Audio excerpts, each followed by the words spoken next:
We're at the Boksburg Stadium on the east rand of Johannesburg, and I'm with Commonwealth Games and African champion Akani Simbine.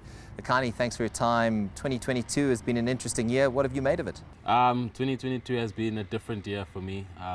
We're doing things very different this year, and it's like I'm starting afresh, as an athlete. And Coach and I have decided to actually build up the season and not hit the season with a bang and try to hold it throughout the season, and I'm pretty confident in where we're at right now and his plan. You speak about switching things up. What are some of those things that you're working on and looking to change? To be honest, it's actually difficult.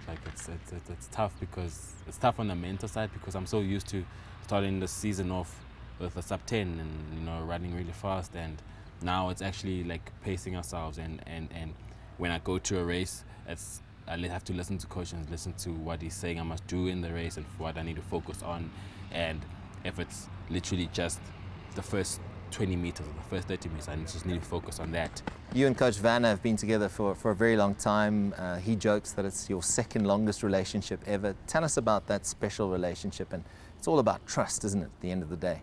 Yeah, Coach has been my first coach, my first and only coach, and I literally put my life in his hands. I put my career in his hands, and I've trusted him throughout. He's been like a friend to me, a brother to me. He's been like a role model to me, and I've grown in the years I've been with him to become a better person and a better man. And Akani, do the objectives for 2022 stay the same with the changes that you've made in your training and preparations? The objectives will always stay the same for me.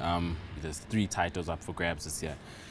There's African champs, world champs, and Commonwealth Games. And there's 2 titles where I need to retain, and for me it's very important to do that, for myself as a sprinter. The African athletics media are making a lot out of your rivalry with your Kenyan opponent. What do you make of the rivalry, and is it something you welcome?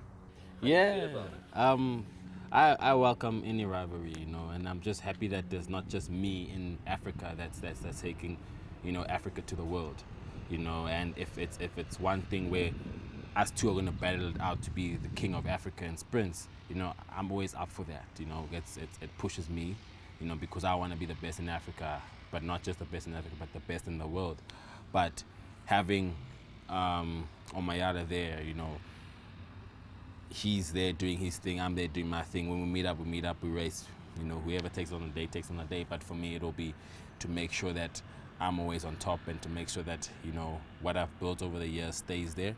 World champs in Oregon are later this year. What are you expecting from the event in the US?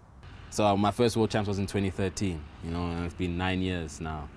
And I feel like, it's time to actually just do something at the World Champs and not missing out on a podium. But yeah, we're just keeping our head down, we're working, and like the main goal is that, getting there healthy, getting there in shape, getting there in our best form.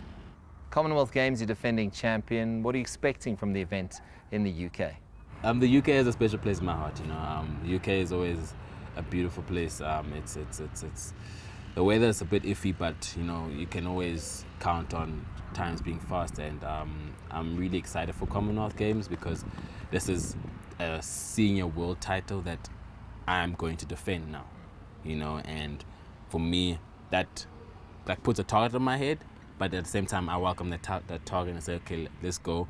But I'm trying to make sure that I defend this title and keep it in South Africa. Akani Simbine, thank you very much for your time. We wish you all the best for the European season. Of course, African champs, the Commonwealth Games, and the World Champs in Oregon.